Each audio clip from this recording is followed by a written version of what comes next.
नमस्कार, मैं हूं संजय शर्मा। आप देख रहे हैं 4PM न्यूज़ नेटवर्क। राजस्थान में एक नौजवान बेटी ने आत्महत्या कर ली। जब उसकी खबर आई तो मुझे अपने एक परिचित उनकी परिवार की याद आई।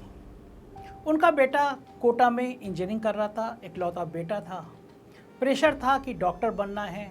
बच्चे को लगा कि वो सफलता हासिल नहीं कर सकेगा और उसने सुसाइड कर लिया। तब मुझे लगा कि कुछ बातें आपसे करना ज़रूरी है।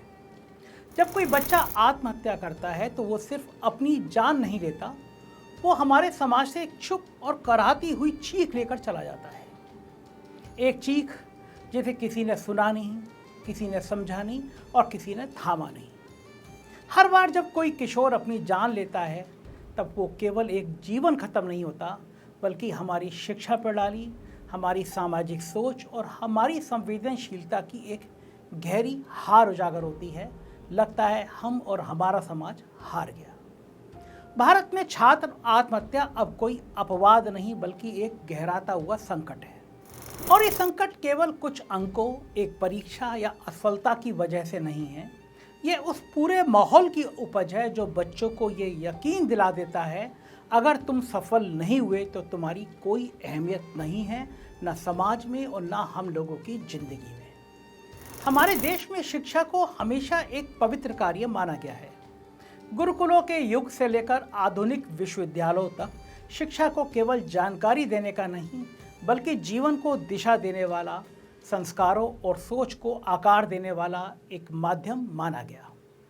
लेकिन अफसोस की बात है कि आज की शिक्षा प्रणाली अपने मूल उद्देश्य से बहुत दूर जा चुकी है। आज ये ज्ञान या चरित्र निर्माण नहीं, बल्कि एक प्रतिस्पर्धा बन गई है, कंपटीशन बन गई है।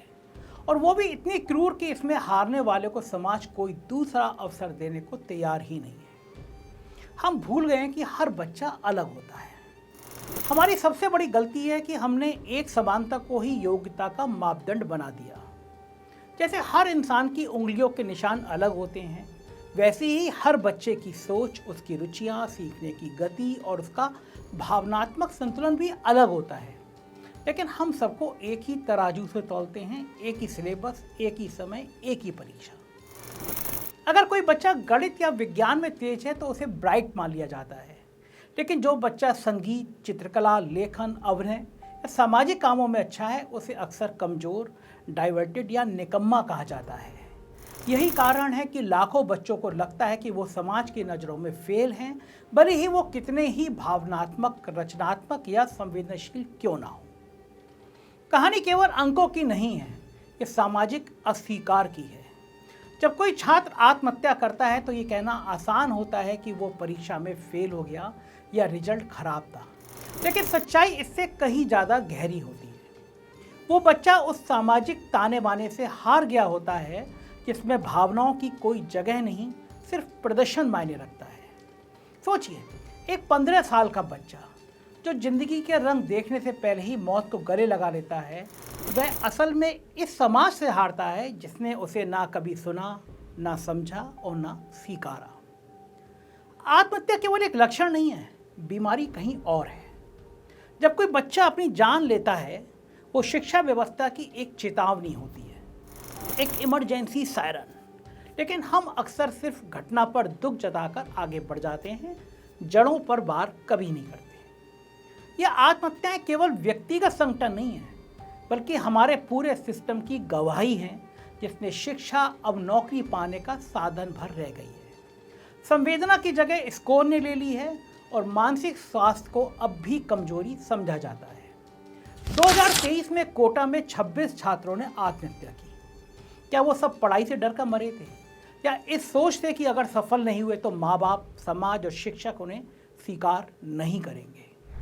जो सबसे ऊपर है वही सबसे ज़्यादा अकेले हैं, ये भी सच है। कई बार आत्महत्या करने वाले छात्र टॉपर होते हैं। क्यों होते हैं? क्योंकि समाज की सबसे बड़ी उम्मीद उन्हीं से होती है। जब टॉपर एक गलती करता है तो उस पर केवल नंबर नहीं, प्रतिष्ठा, सपने और कभी कभी परिवार की इज्जत तक का बोझ होता है। इन बच्चों से कोई भी ये नहीं पूछता कि तुम कैसा महसूस कर रहे हो। उनसे सिर्फ ये पूछा जाता है कि अगली बार कितने नंबर लाओगे। सरकारी प्रयास बहुत खराब है, नाम के लिए, काम के लिए है ही नहीं।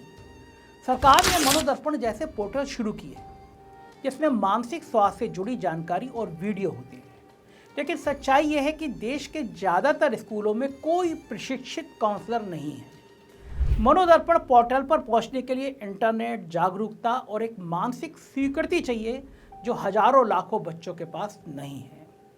2022 की एक यूनिसेफ रिपोर्ट बताती है कि भारत के 65% किशोरों को तनाव, चिंता या अवसाद जैसी समस्याओं से जूझना पड़ता है, लेकिन उनमें से 90% कभी किसी काउंसलर या चिकित्सक से बात नहीं करते। और इन सब डर के ऊपर खड़ा हुआ है कोचिंग का कारोबार। भारत की कोचिंग इंडस्ट्री अब 60,000 करोड़ रुपए की हो चुकी है। ये संस्थान बच्चों में यह मनोविज्ञान भर देते हैं कि अगर टॉप नहीं किया तो जिंदगी बेकार है। वे बच्चों को मशीन की तरह चलाना चाहते हैं और भावनाओं के लिए कोई जगह नहीं छोड़ते। इन संस्थानों में पढ़ने वाले बच्चों को दिन में 12-14 घंटे पढ़ाई करनी पड़ती है। उनके पास खेलने, आराम करने या दोस्ती निभाने तक का समय नहीं होता, और अगर वे असफल होते हैं तो उन्हें निकम्मा, बेकार और फेलियर जैसी शब्दावली से नवाजा जाता है। अब आप सोचिए, 3 घंटे में जिंदगी का फैसला, ये है परीक्षा प्रणाली। आज की परीक्षाएं बच्चे के रचनात्मक सोच, तर्क शक्ति या भावनात्मक संतुलन का मूल्यांकन नहीं करती। वो केवल इस बात पर केंद्रित होती हैं कि किसने कितना रट लिया।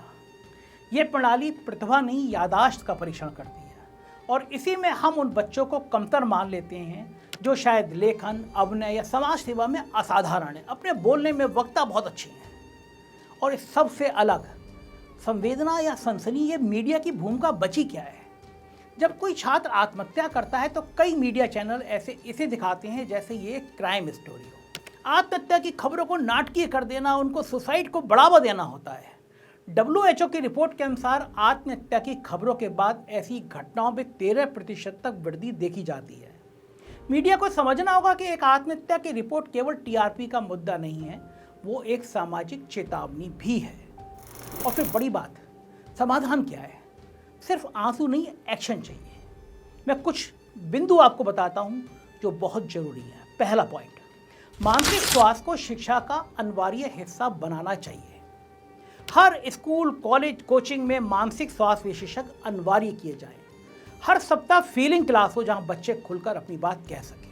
नंबर 2, मूल्यांकन प्रणाली में विविधता लानी ही होगी। सिर्फ 3 घंटे की परीक्षा नहीं, बल्कि परियोजना संवाद, केस स्टडी और सामाजिक सहभागिता जैसे मूल्यांकन को भी महत्व देना होगा। नंबर 3, अभिभावकों की भूमिका बदलना सबसे जरूरी है। माता पिता को यह समझना होगा कि बच्चे को केवल नंबर लाने की मशीन ना बनाएं, उसे भावनात्मक सुरक्षा दें, सुने, समझें और प्यार करें। नंबर 4, मीडिया गाइडलाइंस हर हालत में अनिवार्य हो। प्रेस काउंसिल ऑफ इंडिया को चाहिए कि वह आत्महत्या की रिपोर्टिंग के लिए दिशा निर्देश बनाए और उल्लंघन पर कठोरतम कार्रवाई करे। नंबर 5, शिक्षक प्रशिक्षण में संवेदना को शामिल किया जाए। हर शिक्षक को बच्चों की भावनाओं को समझने, अवसाद के लक्षण पहचानने और समय पर मदद करने की ट्रेनिंग दी जाए। अब अंतर्राष्ट्रीय मॉडल से भारत क्या सीख सकता है? आप सोचिए, फिनलैंड में बच्चों पर कोई परीक्षा का दबाव नहीं होता। वहाँ शिक्षक बच्चों की सोच, कल्पना और भावनात्मक स्थिति का भी आकलन करते हैं। जापान में स्कूल स्तर पर सेल्फ अवेयरनेस क्लासेस चलती हैं, जहाँ बच्चों को खुद को समझाना, तनाव को पहचानना और सुसाइड थॉट से लड़ना सिखाया जाता है। ऑस्ट्रेलिया और कनाडा में हर स्कूल में कम से कम 2 प्रशिक्षित साइकोलॉजिस्ट अनिवार्य होते हैं। भारत को इन मॉडलों से प्रेरणा लेकर एक ऐसा ढांचा बनाना होगा जो भारतीय सामाजिक संरचना के हर हालत में अनुकूल हो। एक नई परिभाषा चाहिए सफलता की, शिक्षा की, जीवन की। अब वक्त आ गया है कि हम सफलता की परिभाषा बदलें। IIT, UPSC या MBBS को ही सफलता मानना छोड़ दें। ये नहीं होता कि अगर इसमें पास नहीं हो पाए तो जिंदगी खत्म। अगर कोई बच्चा खुश है, संतुलित है और मानसिक रूप से स्वस्थ है तो वो पहले से ही सफल है। अच्छा इंसान बनाना सबसे जरूरी चीज़ होता है। हमें चाहिए हम एक ऐसा समाज बनाएं जहाँ बच्चे नंबर नहीं, खुद को साबित करें। जहाँ शिक्षा केवल जानकारी नहीं, जीवन जीने की कला सिखाए। जहाँ शिक्षक केवल पढ़ाने वाले नहीं, सुनने वाले भी हों। अब बड़ी भूमिका आपकी आती है। आप क्या कर सकते हैं अभी, आज और इसी पल से? इस वीडियो को सुनने के बाद आप क्या कर सकते हैं? अगर आप शिक्षक हैं तो कल से क्लास की शुरुआत तुम कैसा महसूस कर रहे हो इस बात से करें। अगर आप अभिभावक हैं तो आज से ही बच्चों को बिना किसी वजह के गले लगाएं, उनसे पूछे क्या हाल है। अगर आप एक छात्र हैं और अंदर से टूटे हुए हैं तो मदद मांगिए। ये कमजोरी नहीं, सबसे बड़ी बहादुरी है। अगर आप इस समाज का हिस्सा हैं तो इस चुप्पी को तोड़िए। और अंत में मैं कहूँगा कि क्या हम सब मिलकर एक बच्चा बचा सकते हैं? हर बार जब कोई छात्र आत्महत्या करता है तो वह हमें एक मौका दे जाता है खुद को बदलने का, सिस्टम को बदलने का और समाज को बेहतर बनाने का। अब समय है कि आंसू बहाने का नहीं, संकल्प लेने का समय आ गया है। शिक्षा को फिर से एक पवित्र कार्य बनाने का समय आ गया है, क्योंकि जब एक बच्चा जिंदा रह जाता है तो हम सब जीतते हैं। तो आप क्या इस परीक्षा को देने को तैयार हैं? अपनी राय बताइएगा। चैनल को सब्सक्राइब और ज्वाइन करिएगा। शुक्रिया, थैंक यू।